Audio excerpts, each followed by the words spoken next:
നമസ്കാരം. ഒരു അവയവം പോലെ സ്മാർട്ട് ഫോൺ കൊണ്ടു നടക്കുന്ന തലമുറയാണ് ഇപ്പോഴുള്ളത്. ആവശ്യത്തിനും അനാവശ്യത്തിനും ഫോണിൽ കുത്തിപ്പിടിച്ചിരിക്കുന്ന കൗമാരപ്രായക്കാർ ഉണ്ടാക്കുന്ന അപകടങ്ങൾ പലപ്പോഴും വാർത്തകളിൽ ഇടം നേടാറുണ്ട്. മൊബൈൽ ഫോണിന്റെ നീല വെളിച്ചത്തിന് പിന്നിൽ പതിയിരിക്കുന്ന ചതിക്കുഴികൾ മനസ്സിലാക്കാൻ പക്വതയില്ലാത്ത പ്രായത്തിൽ ഈ മായിക വലയത്തിൽ അകപ്പെട്ട് ജീവിതം തന്നെ കൈമോശം വരുന്ന കൗമാരക്കാർ നിരവധിയാണ്. കാലിക പ്രസക്തമായ ഈ വിഷയം പ്രമേയമാക്കി രേവതി സുമംഗലി വർമ്മ ഒരുക്കിയ ചിത്രമാണ് ഈ വലയം. ജൂൺ 13-നാണ് ഈ ചിത്രം തിയേറ്ററുകളിലേക്ക് എത്തിയത്. സമൂഹ മാധ്യമങ്ങളിലടക്കം ഈ ചിത്രത്തിന്റെ വിശേഷമാണ് ഇപ്പോൾ ചർച്ചയാകുന്നത്. ശ്രീജിത്ത് മോഹൻദാസ് തിരക്കഥ ഒരുക്കിയ ചിത്രം മൊബൈൽ അഡിക്ഷനും കുട്ടികളിൽ ഉണ്ടാക്കുന്ന അനന്തരഫലങ്ങളുമാണ് ചർച്ച ചെയ്യുന്നത്.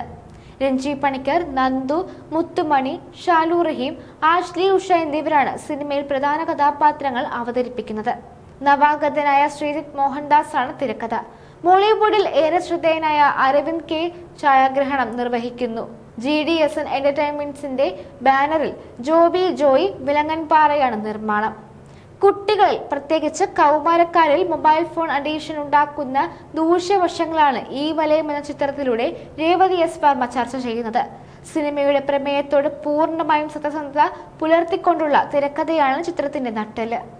മൊബൈൽ അഡിക്ഷൻ കൂടാതെ മദ്യാസക്തിയും ഒരു സബ്പ്ലോട്ടായി സിനിമയിൽ അവതരിപ്പിച്ചിട്ടുണ്ട്.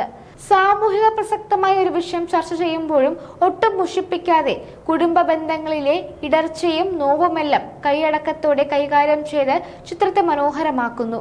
ഓരോ കഥാപാത്രത്തിനും കൃത്യമായ സ്പേസ് നൽകിയത് വഴി കഥാപാത്രങ്ങളുടെ പ്രാധാന്യവും അവരുടെ വേദനയും നിസ്സഹായതയുമെല്ലാം പ്രേക്ഷകരുടെ ഹൃദയത്തിൽ ആഴത്തിൽ പതിയുന്നുണ്ട്. മൊബൈൽ ഫോണിന് അടിമപ്പെട്ട വ്യക്തികളിൽ കണ്ടുവരുന്ന മാനസിക വിഭ്രാന്തിയായ നോമോഫോമിയ പ്രമേയമാക്കി മലയാളത്തിലെ ആദ്യ ചിത്രമാണ് ഈ വലയം എന്നാണ് അണിയറ പ്രവർത്തകർ അവകാശപ്പെടുന്നത്. ചിത്രത്തിന്റെ സാമൂഹികവും വിദ്യാഭ്യാസവുപരമായ പ്രാധാന്യം കണക്കിലെടുത്ത് സംസ്ഥാന സർക്കാർ ചിത്രത്തിന് വിനോദ നികുതി ഒഴിവാക്കി കൊടുത്തിരുന്നു. ഈ കാലഘട്ടത്തിന്റെ അനിവാര്യമായ ചില ചോദ്യങ്ങളിലേക്കും ഉത്തരങ്ങളിലേക്കും പ്രേക്ഷകരെ കൊണ്ടുചെന്നെത്തിക്കുന്ന കലാമൂല്യവും സാമൂഹിക പ്രസക്തവുമായ ഈ ചിത്രം പ്രായഭേദമന്യേ എല്ലാവരും കണ്ടിരിക്കേണ്ട ഒന്ന് തന്നെയാണ്. ഈ സിനിമ കണ്ടിറങ്ങിയവരുടെ പ്രതികരണം നമുക്ക് നോക്കാം. ഒരുപാട് നന്ദിയുണ്ട് ഇവിടെ വന്ന് ഇത് നമുക്ക് കാണാൻ നിങ്ങൾ സംഘടിപ്പിച്ച ഈ സ്കൂളിനും ഇതിൻ്റെ സംഘാടകർക്ക് ഒരുപാട് നന്ദിയുണ്ട്. പറയാൻ പറ്റില്ല, അത്രയ്ക്കും ഭയങ്കര സന്തോഷമായിപ്പോയി വന്നിട്ട്. Thank you.